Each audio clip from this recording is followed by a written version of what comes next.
नहमदुहु व नुसल्ली व नुसल्लिमु अला रसूलिहिल करीम अम्मा बाद फ़क़ाल अल्लाहु तबारक व तआला फ़ी किताबिहिल करीम इन्नहु ला युहिब्बुल मुस्तकबिरीन सदक़ल्लाहुल अज़ीम व सदक़ रसूलुहुन नबियुल अमीनुल मुख्तारुल करीम व नहनु अला ज़ालिका लमिनश शाहिदीन व शाकिरीन वल्हम्दुलिल्लाहि रब्बिल आलमीन। इंतहाई मोहतरम और मुकर्रम मेरे बुज़ुर्गों नौजवान साथियों, आइए सबसे पहले हम और आप मिलकर आकाए नामदार हम सब के ताजदार हुज़ूर ख़ातमुल मुरसलीन रहमतुल लिल आलमीन सल्लल्लाहु अलैहि वसल्लम की बारगाह में मिलकर दुरूद पाक पढ़ें। अल्लाहुम्मा सल्लि अला सय्यिदिना व हबीबिना व मौलाना मुहम्मदिन व आलिहि व सहबिहि अजमईन व बारका व सल्लम तस्लीमन कसीरा। Last Friday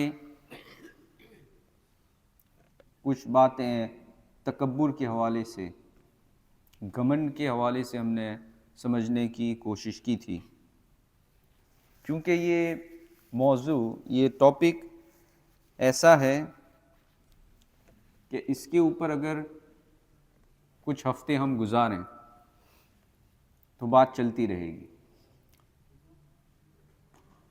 The discussion we had last Friday, it was related to having arrogance and pride. This subject is such that if you try and understand the details of it, there will be a point where we'll try to rectify ourselves and we'll try to change our ways, that the way we behave. This topic is very delicate. The reason is, many of the sins, many of the bad deeds that a person commits, they usually have to be physical. गुनाह आम तौर पे वो होते हैं जिसे हम अपने जिस्म के ज़रिए करते हैं, अपने बदन के आज़ा के इस्तेमाल के ज़रिए करते हैं. But when it comes to arrogance and pride, it is something that even the intentions and the way we think, the thought process we may have, that also affects. For example, the Hadith Pak, the first of all the ayah Karima I've recited last week, also I mentioned the same ayah. Allah subhanahu wa ta'ala, He stated, إِنَّهُ لَا يُحِبُّ الْمُسْتَكْبِرِينَ. Indeed, Allah subhanahu wa ta'ala, He does not like mustakbirin, people who have arrogance. Now, Hadith Pak describes this in very simple manner. बहुत ही आसान अल्फाज में रसूल अकरम सल्लल्लाहु ताला अलैहि वसल्लम ने इसका खुलासा फरमाया कि तकब्बुर क्या हो सकता है, कौन से ऐसे काम हैं जिनको तकब्बुर के ज़ुमरे में हम दाखिल कर सकते हैं. What kind of our actions could be classed as having the arrogance and pride? Rasulullah sallallahu alaihi wasallam, he stated, Allah subhanahu wa ta'ala, He does not like mutakabbirin, and then He said, इतरा के चलने वालों को नापसंद फरमाता है. People who have certain ways of walking, when you look at them, you can sense the pride, you can sense the arrogance from their walk. A person, suppose, who is very masculine, a person who is with very good build, goes to exercise every day. When they want to show off, they'll walk in such manner. Intention plays a great part in this now. If a person's walking and the style of that walk he has is natural, but it seems like he's walking as if he has a pride, that's not a sin. The reason is, that's his natural way of walking. But if a person walks in such manner, so people can look at him and they say, wow, he does good workout. He's got amazing body. Your build is, very amazing. If these are the intentions a person has, only the intention. Yes? Ala Hazrat Imam Ahl Sunnat, he says that you'll have hundreds of ibadat, hundreds of worships. They will turn into sin just because of your intention.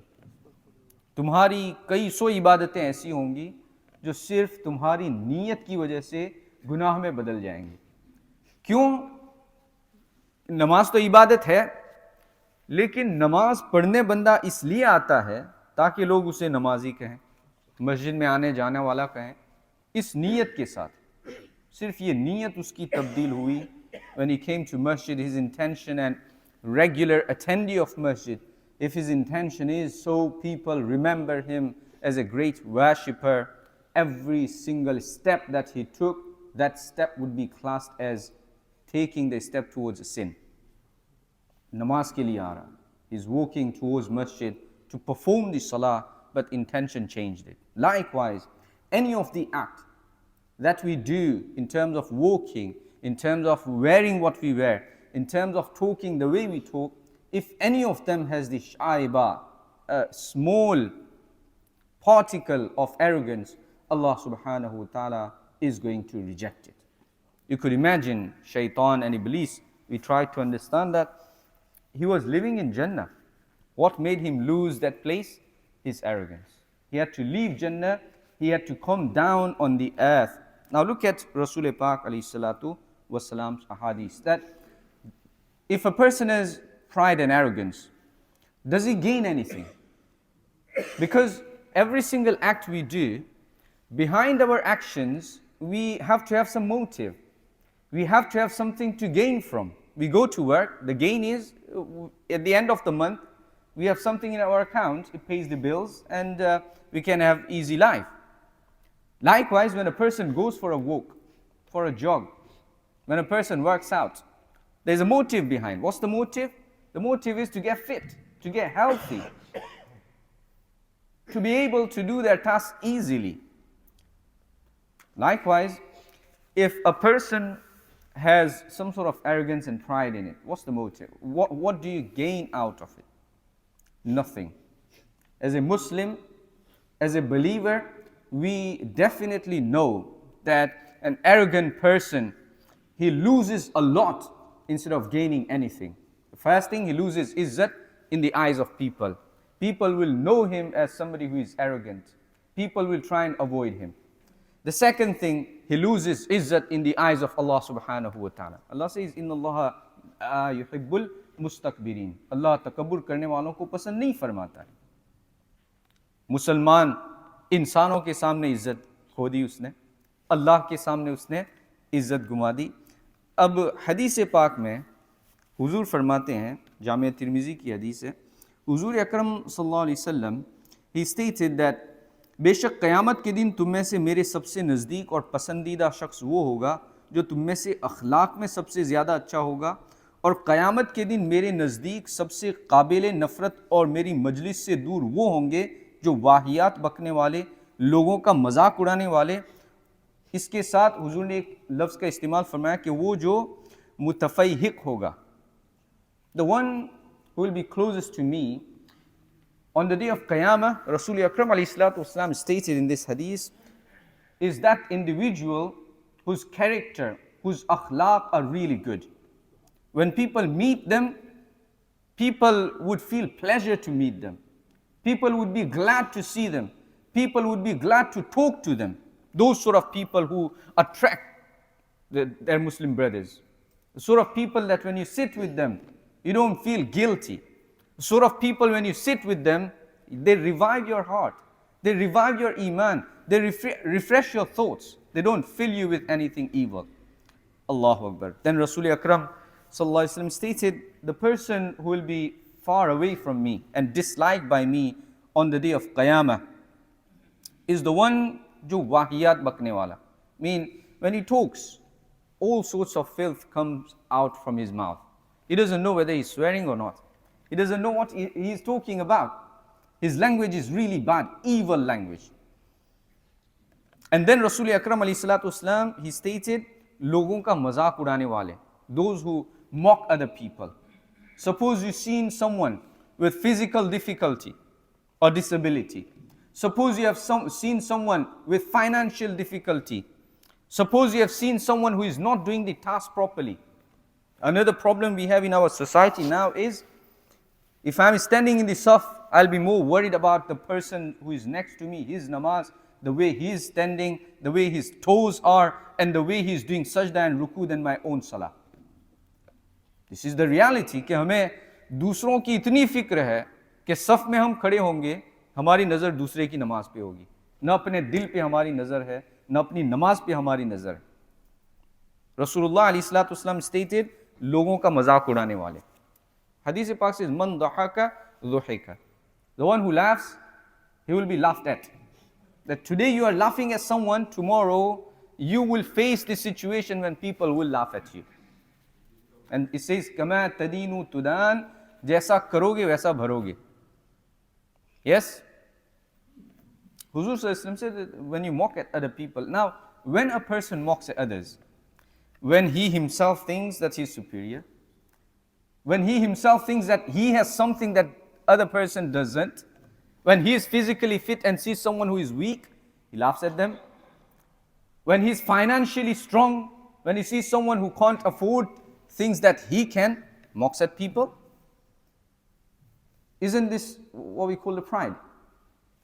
A sense of pride, a sense of arrogance when you have. That's when you think other people are inferior. They are less than you are. They are lower than you are. Hadith Pak says, on the day of judgment, he will be the hated one by me. He will be disliked one by me. And then Prophet ﷺ used a word, mutafayhiq. Now Sahaba asked, Ya Rasulullah sallallahu alaihi wasallam, who is mutafayhiq? Now Imam Tirmizi says, Rasulullah alayhi wasallam, he replied to the companion, isse murad har takabbur karne wala shakhs hai. Every single person who has any sort of arrogance, Rasulullah alayhi wasallam, he stated, that person would be disliked by me on the day of Qiyamah. What did we gain in this dunya? Hate from people, dislikeness from people, as well as we lowered ourselves in front of Allah subhanahu wa ta'ala. Allahu Akbar. Again, another hadith pak in Jami' Tirmizi, Rasul Akram sallallahu alaihi wasallam stated,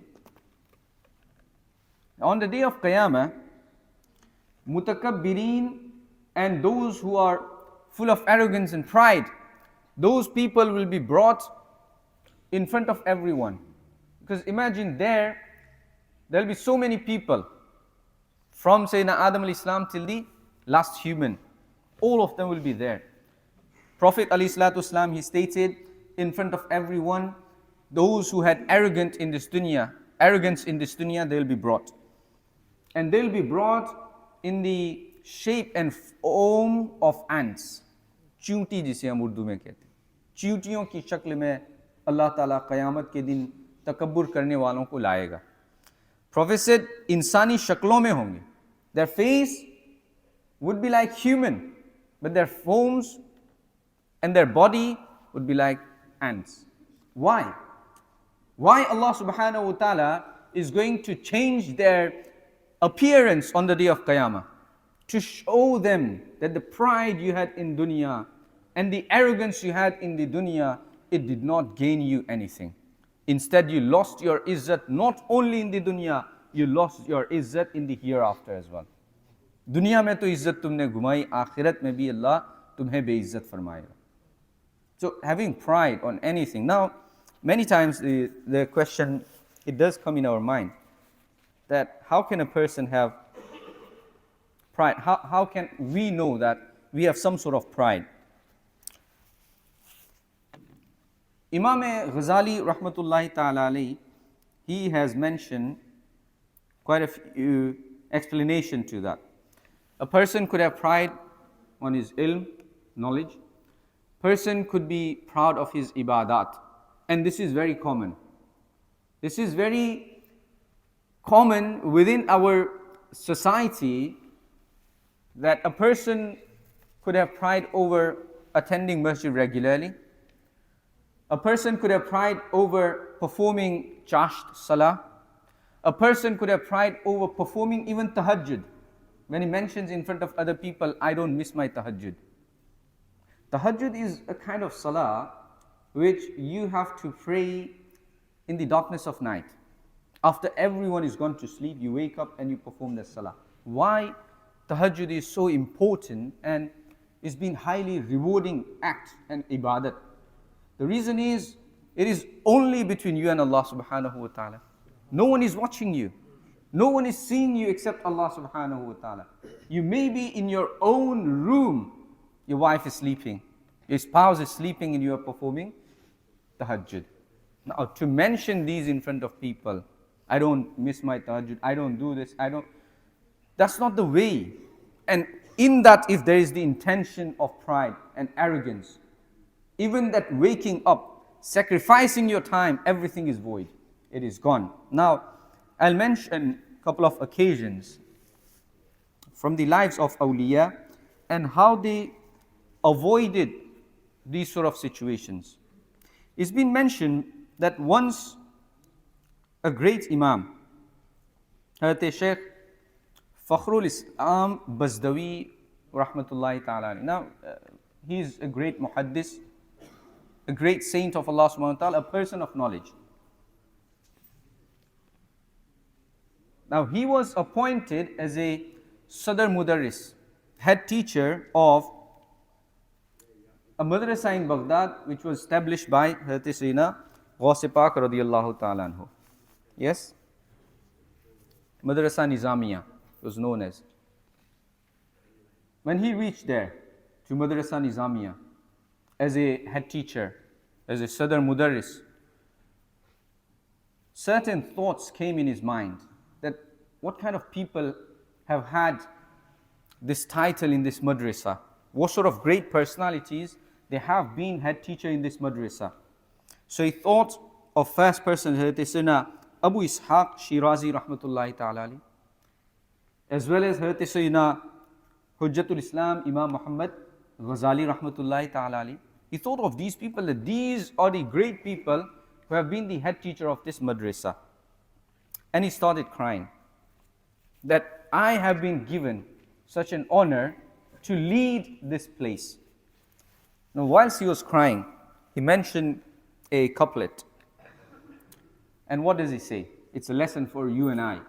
It's a lesson for all of us, that even a person who is on such great maqam, holding such great title and knowledge, he still thinks about that how can he replace these great people. So he said, خَلَتِ الدِّيَارِ فَسُدْتُ غَيْرَ مَسُودٍ وَمِنَ الْإِنَاءِ تَفَرُّدِ بِالسُّودِ. The meaning is that Ba-Kamal people, that those people who were the effective ones upon the audience, people who had great hold of the audience and Muslims, they have gone. And someone like me, Imam Fakhruddin Bazdawi said that someone like me, he became the leader. He became someone who is leading people. And those who are effective ones, they have gone. Allahu Akbar. And then he stated at the end that it is painful that someone like me has become the leader. Which means that our predecessors, our Salaf, they were so conscious that even if they were made to lead, if they were made to be, suppose, a leader of an institute, even then they thought that they are not worthy of it. And today we have fights over titles. Today we have fights over chairs. Today we have fights over who is going to hold this title and who is going to hold that title. Do we not think that on the day of Qiyamah, Allah subhanahu wa ta'ala will ask you about your title? On the day of Qiyamah, you will be asked about your responsibilities. That if you are made responsible, have you fulfilled that responsibility or not? Allahu Akbar. Why they did it? These great personalities likes of Hazrat Shaykh Fakhrul Islam Bazdawi Rahmatullahi Ta'ala alayhi, only to let people know that having pride in your titles is not our way. Is not the way of our Salaf. Is not the way of our predecessors. And then Another story, Imam Razi rahmatullahi ta'ala alayhi has mentioned that there was a buzruk. He was performing salah alone in the masjid. In the corner of masjid, he was performing salah alone. Whilst he was performing his salah, a person comes and stands behind him to watch him praying his salah. Now, because the saint was praying alone, he took very long, performed his long salah. When he completed his salah, he realized that somebody is watching me. He realized that somebody is watching me praying my salah in this manner. Now, to kill his pride and arrogance, what does he do? He turns around and he says that, do not be impressed by my salah. What does he say? Don't be impressed by my salah and the way I prayed and the long time I took, because there was one who did more than I did.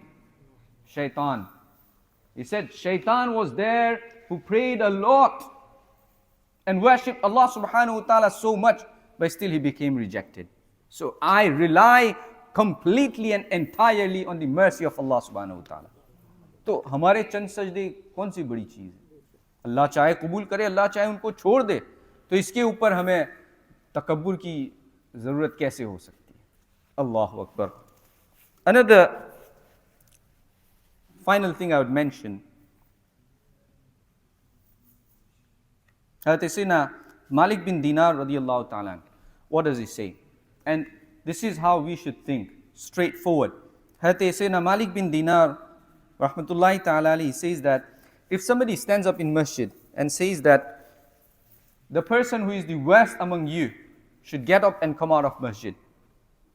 The one who is the worst among you should get up and come out of masjid. Hazrat Malik bin Dinar says, I would be the first one to go out of masjid, except the one who runs faster than me. If somebody who is faster than me in running, then he might be before me, otherwise I would be the one who will go out first. Now, Buzurgan-e-Deen, they say, looking at this qawl of Hazrat Sayyidina Malik bin Dinar, rahmatullahi ta'ala alayhi, they say that this was the reason. He killed his pride, arrogance, and he only tried to please Allah subhanahu wa ta'ala. That was the reason he was Malik. That was the reason he was an owner. His name was Malik. Allahu Akbar. What do we learn from these examples from our aslaf? That the lower the person is, and the more we lower ourselves, Allah subhanahu wa ta'ala will grant us more izzat. Izzat is not gained by our work.